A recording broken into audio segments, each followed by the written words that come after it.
a blogging, tweeting, baseball man. Just sit back and listen, you'll become a fan.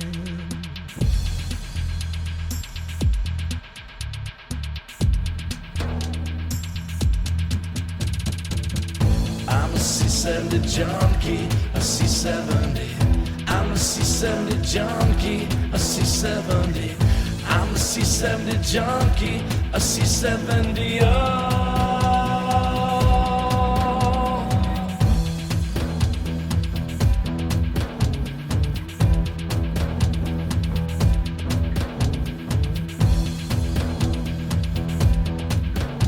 And now your host, Daniel Shoptaw. Good afternoon and welcome into another edition of Conversations with C70. I'm your host, Daniel Shoptaw, and today joining me is Congressman Joe Morelle. He is the representative for the 25th District of New York. Congressman, it is great to have you on here today. It's so nice to be here. Thanks for the invitation. This is a rare opportunity for me to talk about something other than politics and government and on one of my favorite subjects. I mean, exactly. I want to put this out there to anybody that's listening. We're not going to talk politics at all, not at all. I don't plan that. But I do want to start this out with the question that I have mentioned to this a couple people that we were going to have this talk, and I think everybody has the same question that I do: is how does a guy grows up in New York his whole entire life become such a big fan of the St. Louis Cardinals? Well, it's a great question, and I do have sort of strange affiliations, or I'm a fan of, in different sports, sort of a weird construct of different teams. But the truth is, a lot of times I say to people, first of all, I didn't grow up in New York City, so New York's 25th district is Rochester, New York, so probably a 6-hour drive from New York City to where I live on the southern shore of Lake Ontario, about halfway between Syracuse and Buffalo. And although this is not the reason I'm a fan, but just a historical note, the Rochester Red Wings, which are a AAA baseball team and have been around forever and ever, great tradition, minor league baseball. They're named the Rochester Red Wings because they were the farm team of the St. Louis Cardinals until 1957. So, but that's not why I love the Cardinals, because that was a little before my time. Growing up, the Red Wings were an affiliate of the Baltimore Orioles. But when I first really remember baseball, my father was a diehard Red Sox fan. My brother, who's a year younger than I am, has always followed the Yankees. And the time we really started getting interested in baseball, I was about probably 8 or 9 years old. And I loved Orlando Cepeda and Bob Gibson. And I remember my father, who was a pipe fitter, so a blue-collar worker, and the only luxury he ever permitted himself was he had, and my mother used to get this for him every year for a baseball or for a Christmas present, was a subscription to the Sporting News. Now, you're much younger than I am, Daniel, but when I was a kid, the Sporting News was like, first of all, you got it weekly, and it was almost all baseball. Yeah, they covered other sports, but baseball was their thing. And my dad, I taught my brother and I how to read box scores. And and this was an era too, where you couldn't watch baseball every night. Right, so you really would see the game of the week with Kurt Gowdy, Joe Garagiola. And, so you rarely got to see your team play. I mean, there's like 40 games on during the year, or fewer than that maybe. But I started reading the synopsis of what was going on in the Cardinal organization. So, and I just fell in love with those guys. And this was in the mid 60s. I remember 65, 66, and then 67 when we won the pennant. Orlando Cepeda was the most valuable player. I think that maybe it was 68, but 67, he was the first baseman. Gibson was on that team. It was the year before he set the ERA record. Tim McCarver was on the team. Mike Shannon, Roger Maris played on that team. Kurt Flood, Lou Brock. I mean, it was a great team. Dal Maxfield. Yeah. So I fell in love with the Cardinals, and my kids and now my grandkids, Christmas time, all get Cardinal, jerseys and ball caps. And I've taken my kids to see the Cardinals play, mostly on the East Coast. But we're all huge Cardinal fans, and I watch them most nights when I can at least catch a couple of innings, either on my iPad or my phone. And so just love the tradition. Yeah, that's pretty amazing, to think about it, because I was doing some research beforehand, and I had a feeling you kinda came to age and watching baseball right in that mid of that '60s run Yeah, where they were yeah. just not only so good, but like you said, they were the big national story, No. with the And the Dodgers and great Giants being all the way off across the country at that point. The Cardinals kinda took over. Yeah, and the great book by Halberstam about Mhm. the '64 Yeah. World Series, which I don't really remember. I remember it a little bit, but not really. And then '65, '66, um, Red Schoendienst becomes the manager. I think in '65, I want to say the year after they win the world title, they fire their manager and hire Red Schoendienst. And then the '60s, they had those great teams, '67. And then my first real heartbreak was '68 Yeah. when we lost the World Series to the Tigers. And I hold the Tigers personally, my hatred for the Tigers continues. Actually, 2006 was great because Oh, even yeah. though we were huge underdogs, we go in and win in 5 games. And that was like cathartic. Like we beat the Tigers. Yeah. Yeah, and I know I wanna get to 2006 here in a little bit, Yeah, but you go through this time where you're getting into the Cardinals, and they're yeah, really, really good, and then the '70s come along, and they're yeah. not. Was there ever a temptation to say, start kinda trying to keep track of a team that might have been a little bit closer? No, I'll also say this. Not, I don't want to get any of the fans upset because they may have different football loyalties. But I grew up also in the shadow of Cleveland, which is closer. Cleveland is closer to my house than New York is. So Mm. I started following the Browns when I was in the '60s. So I'm loyal, man, because you can't follow the Browns and be you can't be one of those late comers. I mean, Right. I often say I'm a long suffering Browns fan. So no, and actually the '70s. I'd have to go back and look but we had some good teams in there. I mean, Ted Simmons played in the '70s. We were rivals with the Pirates, who had good franchises in those years. And we've changed the whole setup. When I first started watching, it was just the National League and just the American League. Right. In fact, '68 I think was the last year they had to win the pennant to make the postseason, and then '69 was the Miracle Mets. But that was the first time I think we're in divisions, and they had the National and American League Championship Series. But we had decent teams in the '70s, and of course, when Whitey Herzog comes in the '80s, then we had that. I mean, we were really a great team in the '80s. We win '82 against the Brewers when they were in the American League, and then '85 and '87 were two heartbreaks against the Royals and Twins. But then the '90s that was really when it got tough. We had some challenges those years. LaRussa comes on, and we're a really bad spot then. But yeah, but you know what? It's when you love a team, you love a team. And you got to stay Yeah. with them in good times and bad. And the last few years have been a little frustrating. And what I thought was going to be an awful year this year, I mean, it's kind of interesting how well they've done this year. And the 2000s were great. I mean, we win 2 titles in the first 11 years, and we had some really great teams that I actually thought were even better than our championship teams, but for various reasons. But we were in the playoffs every year, so that makes it fun, right? Right, right, and I know you like you said, you're not that close to New York City, but you're Right. still in that area Yeah. in 2006 when the Yeah. Cardinals and Yeah. Mets meet up Yeah. in what No. turned into really a classic Oh, series. God. What was that like for Yeah. you, and how much did you gloat? Well, I was in the state legislature at the time, and you can imagine a lot of my friends from New York City were Mets fans. So, and I'd go down with them sometimes to see when the Cardinals played in Shea and then in City. In 2006, I mean, what was great about 2006 was the team hadn't been very good. I mean, they were okay. I mean, good enough Yeah. to make the playoffs, but um, and Adam Wainwright comes up, and everybody remembers him now as a starter, but he came up and ends up being the closer. And Carlos Beltran, I mean, that last at bat. I mean, first of all, the game in Shea that decides the title.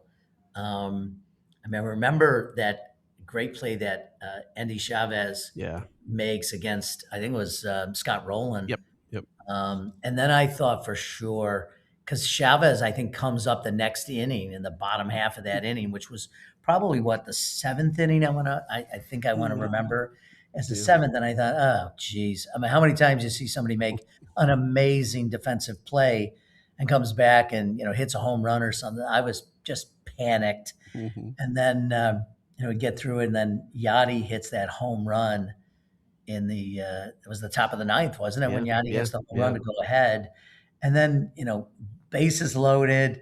I mean, and facing Carlos Beltran, who I came to love when he came to St. Louis to play for us, Mm-hmm. but I had remembered him with the Astros, all those great Oh. series in the 2000s where he just destroyed us in the postseason, and so then he's with the Mets, and I'm like, oh dear God, of all people, we're going to face Carlos Beltran with the bases loaded, 2 outs. I think we're up by 2 at that point.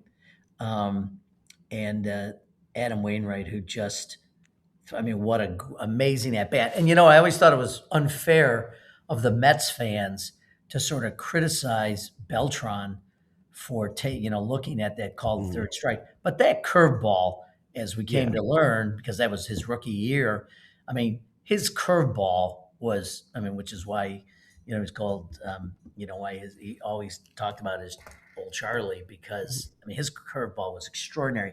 And that called third strike, man, no one, and I don't care, people beat up on Carlos Beltran, which is so unfair. That's an unhittable pitch. I mean, and it's amazing. I actually watched it today, not in anticipation of this, but it just came on my feed on Facebook. I'm like, anytime Absolutely.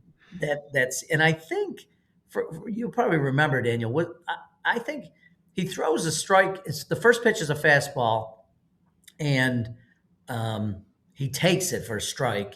And then I think he swings and misses strike 2, which was also which was a curveball. And then I think it's 0-2, isn't it? Does he throw a ball? I don't remember in that I can't sequence. remember for sure. I think it was 0-2. Yeah, I mean, I know Yachty had him throw. I think he threw a changeup first, because Yachty went out to the mound and talked to him, and really? and because they were talking about. I think he wanted. I don't remember what Adam wanted to throw, but Yachty, they talk, and then Yachty takes a step and he comes back and he says, "No, throw the changeup," and they throw the changeup, and that confused Beltran, and I think that kind of set everything up from there, if I'm remembering right. I mean, that's interesting. I thought the first pitch was a fastball that he just took for a strike, but now you got me wondering. Maybe he did. We get done with this, we'll just have to go watch it. 4 or 5 I know. times. That's what I'm going to do. I'm going to look at it. But it was remarkable because then we go to Detroit that year as pretty significant underdogs. I mean, Detroit had a great team, and I mean, man, to beat them in 5 was just, that was so good. And we had, I mean, the previous title was in 82. So, I mean, that's now 24 years in between titles. That was just unbelievable. And then I did get in 11, I got to go to game 1 of the World Series. I remember my wife and my eldest son said, "Dad, you got to go to the game." And I'm like, I'm in the middle of, it's October. If you're in politics, October is kind of a rough time to leave. And I was the county Democratic Party chairman. There's a lot going on. But my brother worked for Anheuser-Busch. He's a vice president and does work for Anheuser-Busch. So he was able to get a ticket. And they said, you fly there, you go to the game, you sleep, you get up in the morning, you come back. That's it. So I relented because, who knows Right. when you're ever going to get a chance to do it again. And so I fly to St. Louis. We go to Mike Shannon's. My brother takes me to Mike Shannon's place and before the game. And so we get in the stadium, and I think Michelle Obama was going. So it was extra security. It was kind of, but my brother says to me, "I don't really know where the tickets are." And I said, "I don't really care. I mean, they could be in the upper, I don't care where. I'm in the stadium for game 1 of the World Series." And we keep walking down, and I literally, Daniel, I could put my left arm on the Cardinal dugout. That's how close. Oh, wow. So it was like the thrill of a lifetime. Chris Carpenter throws an amazing game one. I think the final was 1-0. I think I'll have to go back and I check. can't remember. The 1-0 game I remember is him and Halliday in the Phillies Well, that series. was great. Yeah, against the Phillies, that was amazing. Yeah, Maybe it was 2-1. it was. Yeah, probably some low scoring for sure. Yeah, I'm actually looking it up as we said, but Yeah, it was like Chris. I mean, Chris Carpenter was just, man. That guy yeah, was yeah. amazing, wasn't he? Because that was when he went diving at first base in like the first inning, right? And Yeah, we all held our breath because we were making sure yeah, make nobody sure he's. he didn't hurt himself or somebody didn't step on him. Yeah, it was crazy, crazy, crazy. Yeah, But what that, it's just, and then of course, we were back home, um, to for Game 6, which is mhm, just, I mean, just unbelievable. I'm looking. Why doesn't it show me the score? 3-2, 3-2. 3-2. So I'm wrong. Yeah, 3-2. And then the following game, the Rangers beat us 2-1, and then we won yeah, 16-7. I think Game 3 wasn't that the game Pujols hits the three yeah, home runs, yeah. um, and then we lose 4-0, and then we win 4-2, and then the crazy, crazy Game 6. And we were back in Rochester. I was with my three kids. My oldest child, my daughter Lauren, who unfortunately has passed away from Mm, cancer, but she was a huge Yadi Molina fan, and so she was there with her husband and my boys, and my wife just sat on the couch watching it all with some amusement. And as the game was wearing on and it was getting, pretty dire, um, and my daughter said, "Okay, I'm going home. I'll watch this at home. The rest of it, because it doesn't look very good for us." And I remember when Josh Hamilton hit that home run in the 10th, mhm. and I was like, "Wait a second." After all this, we come back in the ninth. Freeze hits that amazing triple, and I remember saying to my son Joseph, "You know what? This has been a great year. This has way exceeded our expectations. No one thought we were going to get here. So let's just, we'll watch the end of it.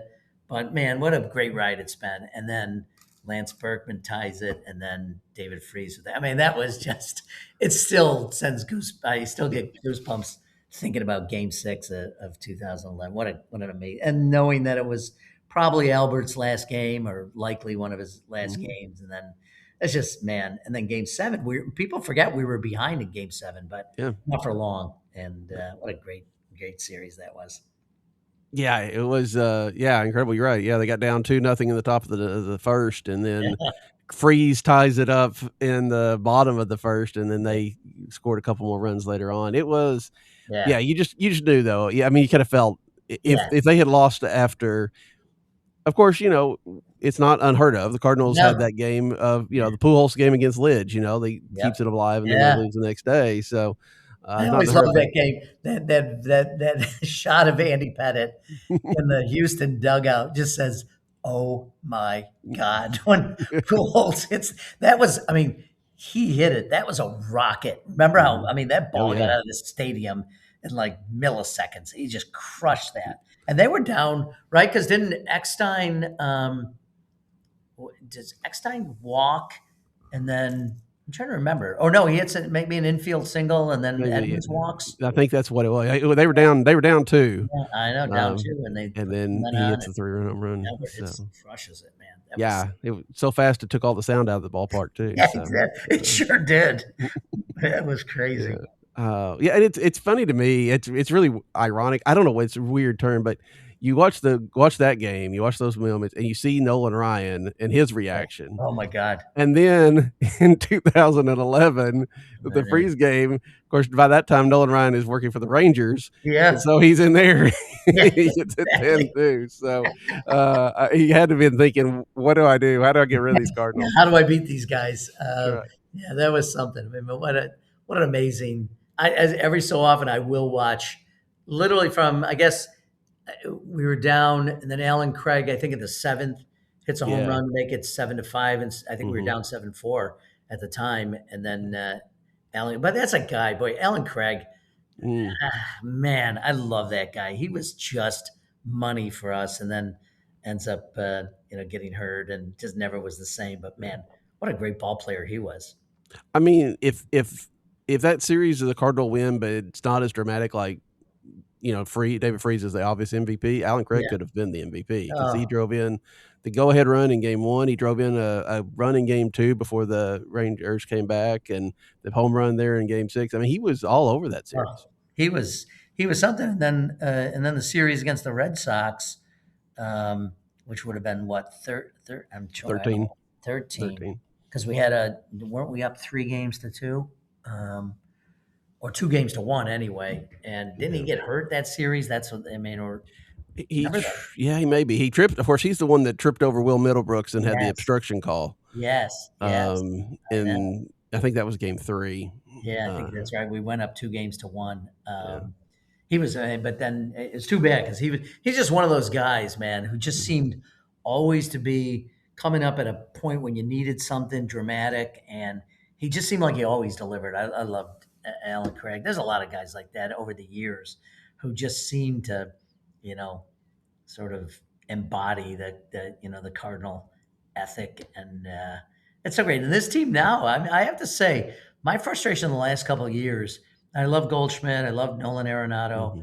Mhm. Love those teams. Love Sonny Gray, and boy, he pitched a great game Yeah. a couple nights ago or was it last night? Geez, Last I night. guess it was Yeah. last night, right? The no hitter into Yeah. the seventh.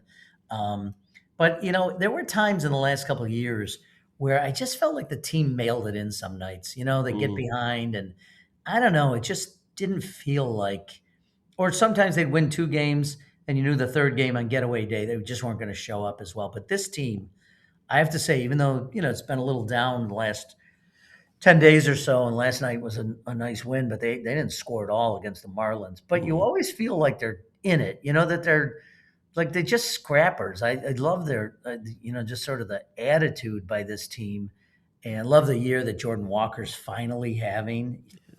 Um, and it seemed like people were giving up on him. A lot of people were giving up on him, and Oh, yeah. he's played so well. I mean, it's really a great team. I love Burleson. Lars seems to be.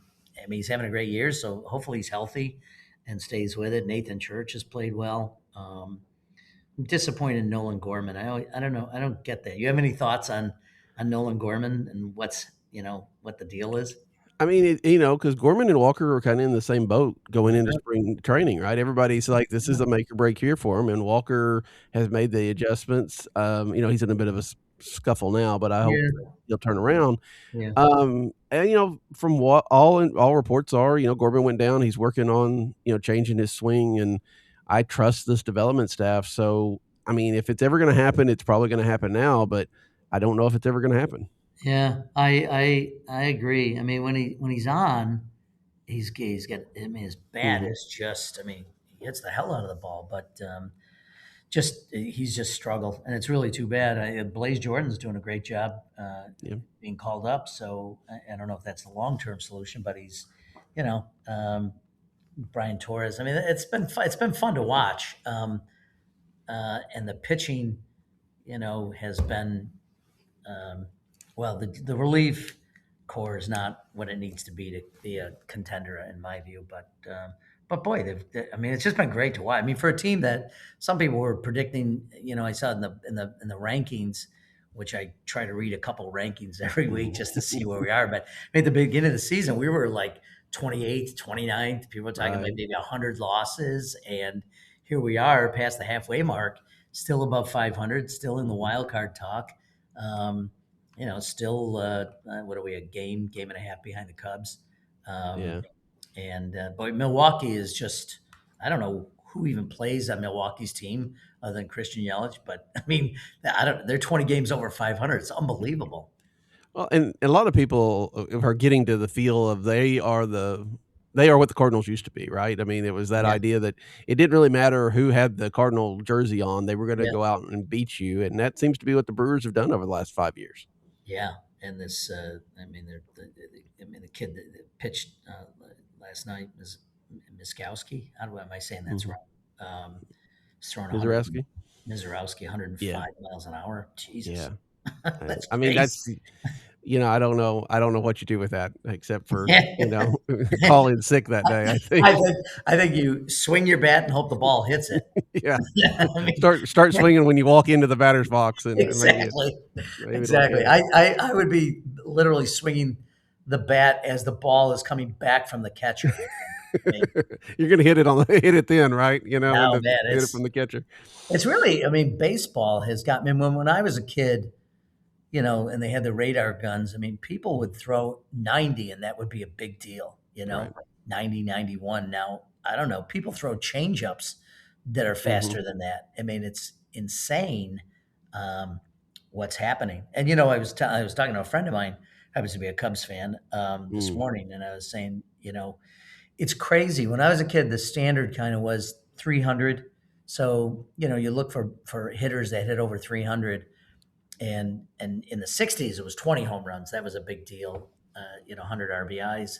And then they raised they after Gibson's incredible 1968, they decided to lower the mound, and home runs became more of a thing. But now I don't know. I haven't checked recently how many hitters are hitting over 300, but it's not very many. No, I mean, no. pitchers are just sort of dominating the game. Yeah, I mean, even when I was growing up, I mean, and it was beyond being a kid. I mean, after all college and stuff, if they had a guy that could throw 100 in your bullpen, you were special. Oh yeah, Now everybody's got at least two of those guys, it's and it's yeah. remarkable. And yeah, I mean, how hitters hit at all these days is remarkable, because not only do you have that, you're not going to see a guy but maybe twice in a game before you get into the bullpen.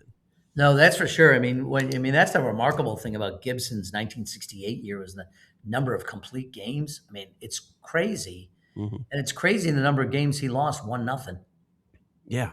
Yeah, I mean, he threw he threw like he lost like 7 or 8 complete Yeah, games, yeah, 7 because ga they I scored think he nothing for lost him. 7 games, something like that. Yeah. I mean, but the idea, I mean, does anybody even I don't know, you could lead the majors with 4 complete games, right? Oh, In the yeah. majors now? Yeah. I I mean, mean, we saw Dustin May, last week, 2 weeks ago now, throw the complete game one-hitter. Um, I would imagine that I'm pretty sure that's the only one they've had out of the whole staff all year will complete game, I think that's and it right. could be the only one for the whole year. Yeah, no, it's crazy. No, Gibson lost 9 games that year, Yeah. 22 and 9. I mean, that is insane, and started 34 and completed 28 of them. Yeah, and that's not even talking about the fact that he probably, provided a number of runs in support of himself because he was such a good hitter. Yeah, he was, wasn't he? He was crazy. 13 shutouts that year. I mean, it's like it's really it's almost hard to compare that game with this game. Mhm. It's so different. To your point, I mean, if you get into the 5th inning, I mean, that's kind of like what they consider what's the term they use for starts? A quality start. Quality starts. Yeah, thanks. Yeah. I mean, right? What if you get in? What is a quality start? You get into the Uh, 6th or 7th? go through 6 innings and give up 3 or fewer runs. Yeah. So, I mean, but they start warming guys up. In fact, I'm trying to remember who was it not the series with the Marlins, Arizona. I think after 3 innings they pulled their starter, um, Mhm. and like that was part of the plan. Yeah. So you just your starters just don't throw the amount of innings that they used to. So the game is completely different. I do like I gotta say, I like the challenge on ABS. Wasn't Yeah. sure I was gonna like that, but it's actually worked out pretty well, don't you think? I think so. I think so. I kind of like the fact that it's not every pitch that you still have to challenge it. Yeah. And I think the Cardinals need to maybe sometimes get a little bit better at it, because I mean, granted, I'm at home with the little box, so they don't have Yeah, that, but it's I know. still like, why are there's some pitches you think they would be challenging, but for the most part, I think it has added a little bit of something to the game. Yeah, I think absolutely. And it's sort of interesting. Some of the changes in the game, I love the pitch clock because Mhm. honestly, those games were for a while. I mean, 3.5 hour game. And Yeah. if the Cardinals, if you're on the East Coast like I am, the games don't start until 8 o'clock. Um, And if they're on the West Coast, you're really doomed. yeah. Well, actually, I sometimes like the West Coast ones because my day ends when you're in Congress. You could have Mhm. meetings and dinners and all kinds of stuff. So you don't get back. I don't get back to my apartment until 9:30, 10 o'clock. So West Coast Yeah, games, that works out well. you know. Um, Yeah. but games on the East Coast that start at 8:15 and they go 3.5 hours. I mean, you couldn't, especially late in the year, Mhm. if it's if you're contending for a playoff spot, it would get really hard. But I like the pitch count. It's moving the game along. So I don't love the 10th inning with the No. ghost runners or whatever. I Mm-mm. mean, it's like playing what we used to play in the Sandlot, starting at second base. I don't love that, but anyway, it's different. Yeah. No, I Um, don't. I don't care for me. I call them zombie runners because they were no. dead and now they've come back to life. So, um, Yeah, it's but good I for don't. you if you end the ninth inning with like one of your fastest Mhm. players getting the last out. That's actually an advantage because that's they're going to start there at second to start the 10th inning. I just feel like it changes the complete nature of Yeah. the game, and really benefits the home team in my view. Because if you don't score in the top half, I mean, you already know it's so easy to manufacture a run. Mhm. Yeah, I mean, you've got to. I mean, it's really kind of I think the rule of thumb is if you're on the road, you got to score at least two, because you're Yeah. going to give up that one probably. So, Yeah, no, um, totally, totally. yeah, I'm surprised that more people don't walk the first batter to at least put a force out at third, but I'm sure they've thought about it. That's why I do what I do instead of coaching, managing major leagues. It's always dicey to put in, go ahead Yeah, or, more or runners on. insurance runs on the board. But I I know. mean, That's there are true. times I think where especially if you get if you get the first guy to pop out, and depending on who's up, walking the next guy to set up a double play is not unheard of. Yeah, yeah, and then it's so few guys like really sacrifice well. Um, you know, actually, Yeah. Victor Scott was great at sacrificing, but now he's down in Memphis too. Hmm.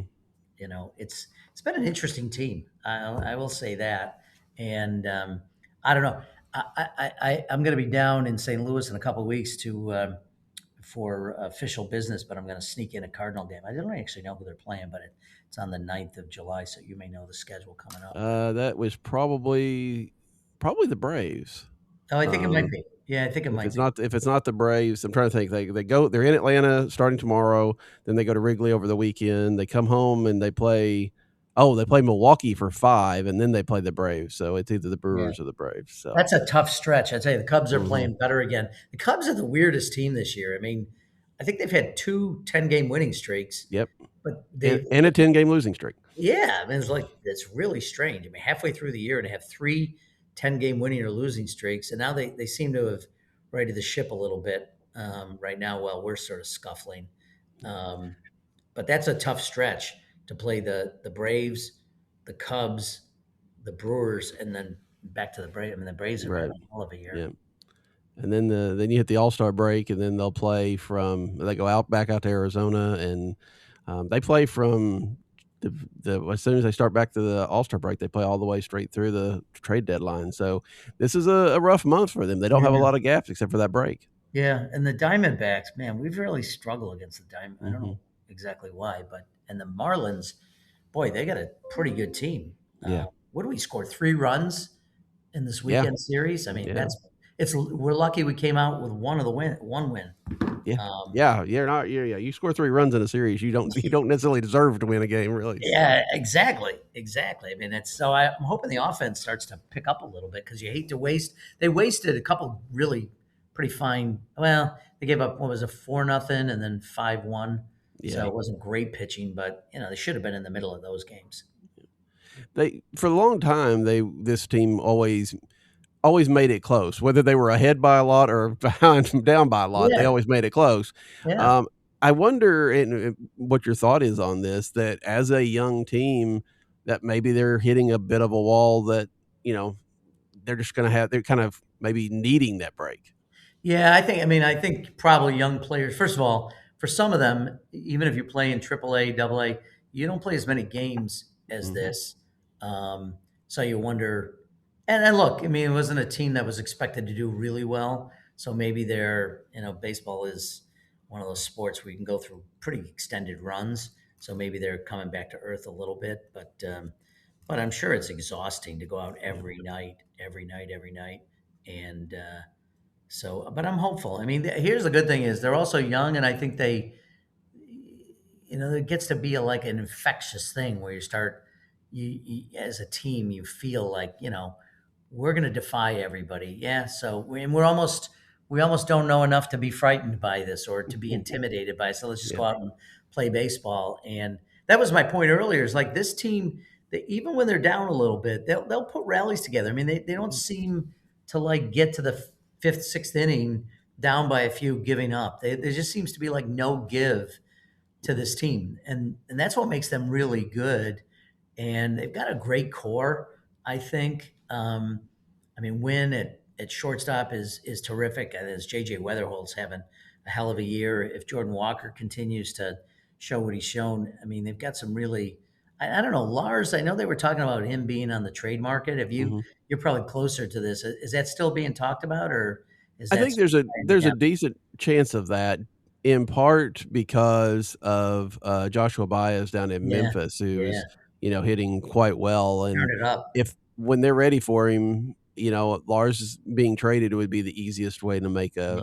roster spot for him. Yeah, I guess that's right. Because Church looks like he's right. He's gonna be there. You think? I think so. If nothing else, he'll be a fourth outfielder but for right now, I mean, he'll probably cover center. If Victor Scott can ever kind of get it clicked, he'll be back. But those two guys, one of those two guys will at least be a Yeah. fourth outfielder. Yeah. I mean, Victor Scott's defense is outstanding, but so Mhm. actually, Church has done a Yeah, really great job out there defensively, and he has more pop in the bat. And yeah, Baez is. I mean, he's killing. I saw the just the highlights of the 4 home run night. I mean, yeah. yeah, he hit some things that are like line drive lasers.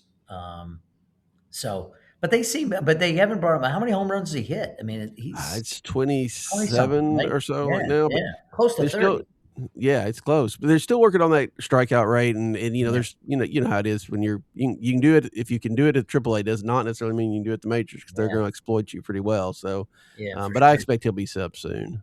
Yeah, well, I think Burleson's been great. Wynn's great. I love Ivan Herrera. Um, Mhm.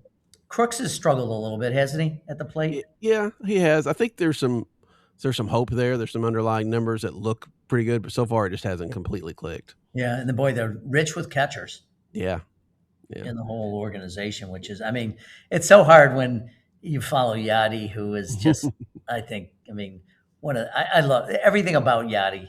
You had to love, particularly on the defensive side of the game. I mean, not only called a great game, but he's just such a classy guy. And between him and, I always thought this of Albert too. Albert had this great baseball sense, I mean, there'd Yeah. be plays where balls hit to first base and he would go to third when no one would think to do it, and to get a runner. And I mean, just, or stealing bases. I mean, Albert had no reason to ever steal a base, but every so often, you could tell they weren't watching him, and he'd just take off. But I mean, they were, I mean, and so Yachty was kind of like spoiled us, I think, for so Oh, yeah. long behind the plate. I mean, just, and he's got to be. I mean, every so often people will say to me, "Well, he doesn't deserve to be in the Hall of Fame." I go, I don't know who in God's name thinks that. I mean, it's a great, I don't know, one of the greatest catchers in Yeah. Cardinal history, if you ask me. Oh, absolutely, absolutely. So it didn't matter. They both got in, but obviously they're both going into the Cardinal Hall of Fame this year. You Yeah. are a man that is accustomed to hard decisions. If you only had to pick one this year, who would you have picked? I have to say, I loved Albert. I mean, I remember when he came up. He didn't play very long in the minors, but I Mm-mm, remember I was 1 year. part of a. I was doing fantasy baseball, rotisserie Mhm, baseball back in the mhm. day.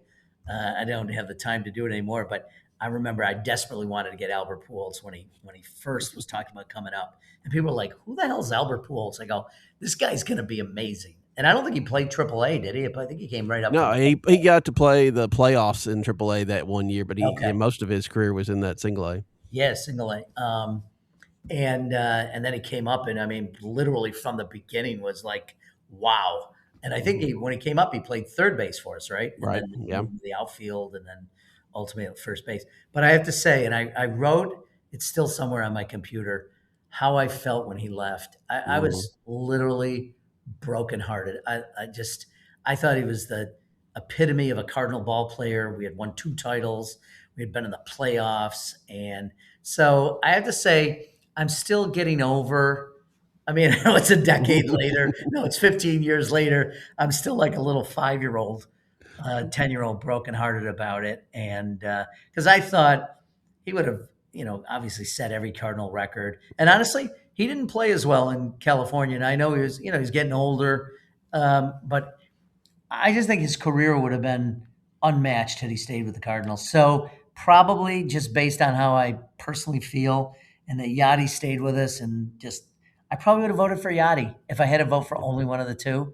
Also, knowing that there was no chance Albert wasn't going to be in the Right. Cardinal Hall of Fame at Right. some point. I mean, and I loved his last year coming back, and you know, I didn't think there was any chance. I don't think anybody thought there was any chance he was going to hit 700, and then Mm-mm. it happened, and it was, I mean, just amazing. So I mean, one of my favorite players of all time, but still brokenhearted over that lost decade. Um, I've always wondered if that actually, as much as I hated it, and I would have liked to seen him be a Cardinal his whole entire career, yeah, yeah, the fact that the National League didn't have the DH and he yeah, did start to yeah. break down, I don't know that he reaches 700 if he stays in St. Louis You because may of be that. right. I mean, it's a great point. I mean, for him, maybe it was ends up being the best thing for him. Mhm. But I was just, I should go back and look at the essay I wrote, Oh, which yeah. like I'm an adult at that point, but I'm talking about how I feel like a little kid whose hero has just, and honestly, the thing that really annoyed me was the Cardinals offered him a lot of money, and frankly, probably offered him, given what his performance was over the next decade, maybe more than, but it was Albert Pujols, and I mean, like Stan the Man. I mean, I can't imagine Stan the Man wearing a different uniform, No. the Cardinal uniform, or No, he Yachty almost did. or Wayno for that matter. You know what I Yeah. mean? Yeah. And they Yeah. offered him a lot of money, so I felt like really 200 million isn't enough, and you get I mean, like, but I guess it was like a pride thing, and Yeah. you know, I think there were stories after the fact that like John Mozeliak came in with like a 5-year deal that had a high annual value because he thought yeah, Albert might want to have yeah, another shot at free agency. And well, Albert took that as a bit of a slight because he thought he deserved a long-term contract. And I don't know that the negotiations ever got yeah. No, better you're on right. track I with mean, I that. clearly, but just as a fan, you're like, Yeah. oh, Oh, no, absolutely. we just won the World Series, and we got the super core of players, and I don't know. I was just, Oh, what? just I've been writing now. It's getting close to 19 years, and I remember that post, writing that post about him leaving. And I think I titled it "Devastation." So I mean, yeah, yeah, it was heartbreaking because I always had in my head he's really not going to go. They're gonna eventually this is going to work out, and they're gonna yeah, keep him. yeah. And they didn't. It was kind of magical that they brought him back. I mean, Yeah. and that he had a great season. I mean, Mhm. that was the other thing, was that wow. I mean, he could have just mailed it in, kind of. I got the money, and it would have Yeah. been a sweet story anyway. Would have been nice had they, gone into the playoffs, Mhm. but nonetheless, it was a Yeah. great last year. And then Wayno had the great the year after it. I remember Wayno coming up. Didn't he pinch hit with a chance to? What was the deal? He was trying to.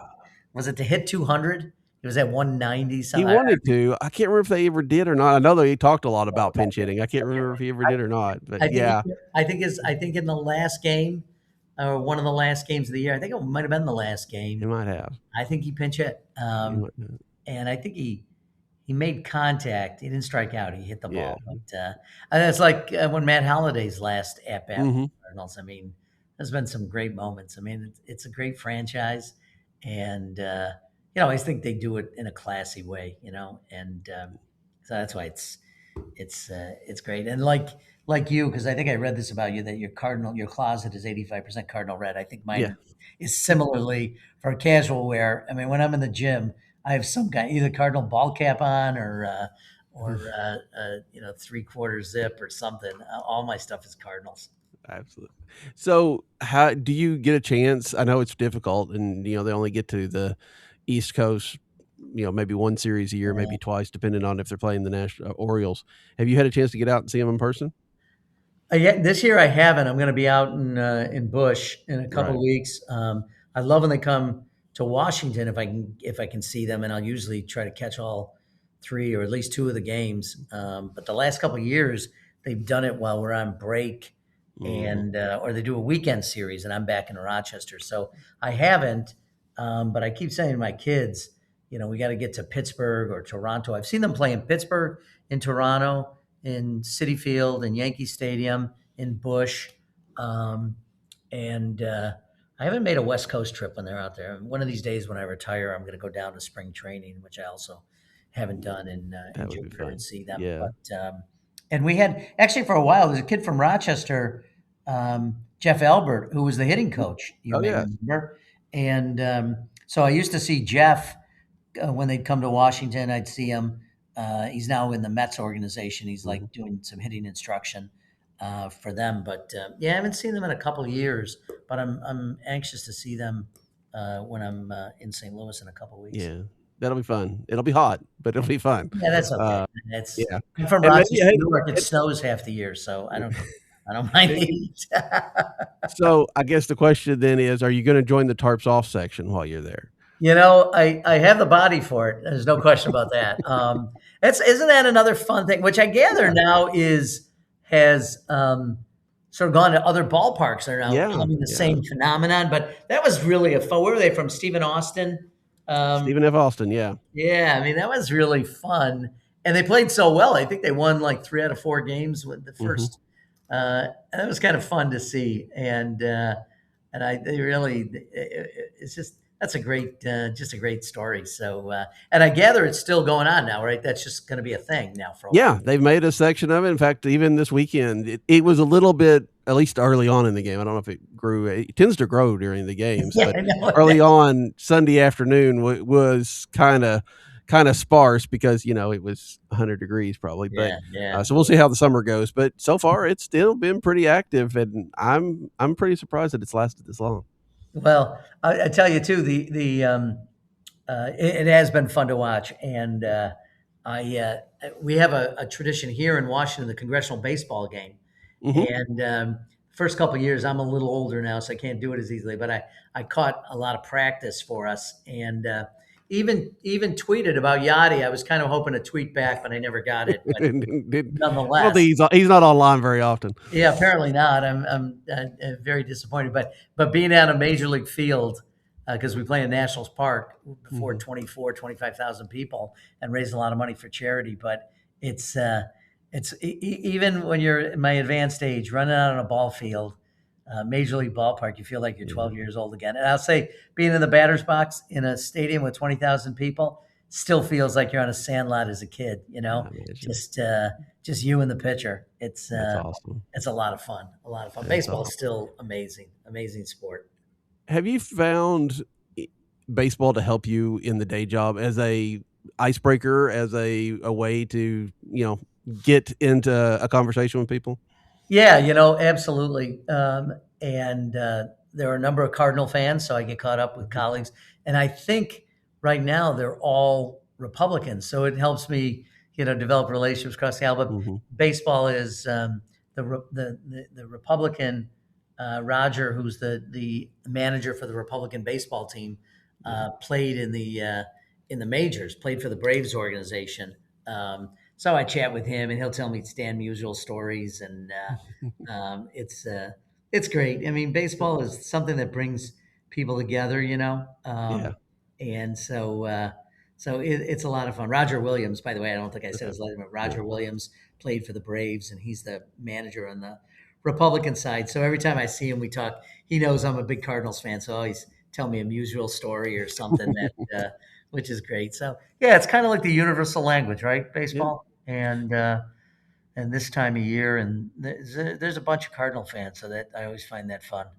Yeah, they had I know along, and I don't know if it still exists or not because it was back in the old days, but they had the Stan Musial Society out there in Washington that would go, and they would go to the hilltop, some overlooking the city, because that's where KMOX would come in, and they would listen to the Cardinal games. Oh, it's great. It's amazing. And I remember as a kid, my father every so often would let me go in the car and turn the car on, Mhm. and we'd pick up KOMO. I'd listen to him on the radio in Yeah, the days of this was even before Jack Buck. I think it was probably um, Harry yeah, Harry Carey doing the games. yeah. Um, But yeah, that was great. But here in Washington, over the last few years, they have like the owners all come to Washington in the middle of the season Hmm. for an owners meeting. So I've gotten a chance to meet Mr. DeWitt a couple different times. Nice. A couple of years ago, they were talking about getting rid of Goldschmidt. I said, please don't get rid of Paul Goldschmidt. So I'm sure he's listening to me. But Of course. the other owners as well. So I've met Hal Steinbrenner, whose wife is from Rochester. I've met Steve Cohen. I've met the owner of the Reds. And one year, Joe Torre was here, Oh, and so I got the chance to go up to him, and I said to him, "Look, Mr. Torre," and we talked about was it 1972, 71 maybe, where he wins the MVP award playing for the Cardinals third base, yeah. and I think hit like 368, some ridiculous batting average that Yeah. year. But I said to him, I always appreciate the fact that always appeared to me anyway, watching him both as a Cardinal and then managing the Yankees. He managed the Cardinals, but managing the Hmm. Yankees, he was always a gentleman, and he couldn't have been nicer. We had a nice Very talk, nice. and just I always remember him. And his brother played in the majors as well. I think Tom Hmm. Torrey, or no, Frank, Frank. Yeah. Yeah, Right. Frank and Joe. That's what it was, Frank Torrey. Um, but I said to Mr. Torrey, I call him Mr. Torrey. This is like, man, for an Italian American kid and a Cardinal, but he was always a classy guy and couldn't have been nicer in person. So every so often you get to meet some of those guys. Ken Griffey was here one year, junior, Mm. and he's a riot. Got to meet Cal Ripken, who played in Rochester when he was with the Orioles as a kid, and his brother Billy Ripken and his dad Cal Ripken Sr. was Yeah. I think managed for the Red Wings before he went up to the Orioles. So it's a lot of fun, just That's awesome. and everybody has an opinion. It's like politics. Everybody has an opinion, informed or otherwise. So that's always It doesn't- yeah. No, knowledge is not required for any of that, I yeah, guess. right. So, I mean, it's just everybody has an opinion, and that's what makes it fun, man. Just going back and forth. What should have happened? Who should have done what pitch he should have thrown? It allows the conversation to always keep on going. absolutely. Before we wrap it up, I do want to ask because I understand you talked about your wardrobe being mainly Cardinals. I understand you have quite a bit of memorabilia up around the office as well. Is there a piece that's most important to you? It's I do have not really. My stuff is all it's stuff of the kids, but pictures of me with my grandkids at ball games that we've taken. That's Mm. really one. And I remember as I said, my daughter unfortunately passed away about 9 years ago at the age of 31 from breast cancer. Ah, But mm. she was a huge Cardinal fan, and she had two kids, her two children. But she always teased me, and I'm not sure if this is true, and I'll never know. But she said, if I have one more and it's a boy, I'm naming him Yadier. So there's a great picture that sits on our mantle of my daughter Lauren and my two sons Joseph and Nicholas, the four of us celebrating 2011 Game 7 because we're all at Yeah, the house, and that's probably my favorite. But a lot of pictures of us at games, and I took them to St. Louis when they were kids in the old Bush. yeah.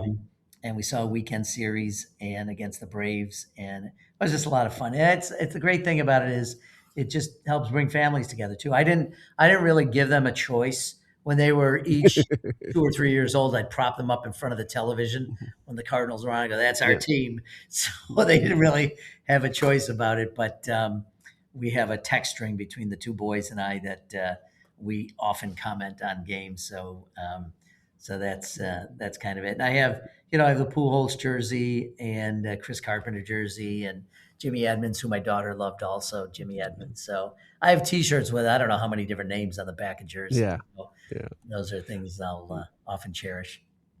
Yeah, you obviously raised the kids right. I remember when my kids were little, I told them that Santa brought Cub stuff to bad kids. So we hung up. My kids are not huge baseball fans. They will Yeah, watch it, but they yeah. also know not to pick a different team. So Yeah, and I will say my two boys. My one son follows basketball with me. He's a mm, Celtics fan. Sorry, but I'm a Celtics fan. And but they're not huge in the other sports, but baseball is their thing. And I remember, just thinking about this with jerseys. When I was about 11 years old, we had a neighborhood baseball team. We'd play other neighborhoods, and I remember everybody threw the names of the team into a ball cap, and we picked out, and I forget who it picked out, one of my buddies in the neighborhood. It was Cardinals. So then I was given the task. My mother gave me 2 white T-shirts, and she said, "You can make." And I was actually not bad with my art. I used to draw a lot when I was a kid, so I made uniforms for every kid. They just had to give me a white T-shirt, and I would write their name and the number on the back, and write the birds on the bat, Cardinals on the front, and it was nice of my mother to give us 2 T-shirts because we didn't have a lot of. We were in a working class neighborhood, so she gave those up, and then all my friends who were Yankee and Oriole fans, they had to wear Cardinal jerseys. That was my. That's always fun. That's Always good. fun. Wow. Well, Congress, it has been a very enjoyable time talking with you, and I'm glad that the Cardinal Nation reaches as far as it does. Yeah, well, it does. It's strong up in my neighborhood anyway, and honestly, I can't tell you, Daniel, how much I appreciate being invited to get a chance to talk about literally one of my passions and one of the favorite things I like, which is talk about Cardinal baseball. Well, we'll have to do it again sometime. I know you're a busy man, so maybe it may be a while, but if the Cardinals make it to the World Series one of these years, we'll definitely get together. All right, I'm going to hold you to it. Hey, thanks, and thanks for continuing the great tradition of talking about baseball and talking about the Cardinals. He got it! Struck him out! Look at the scene on the field. McCarver, the first run. Now his infielders all over him. A new world's record of 17 strikeouts in one game.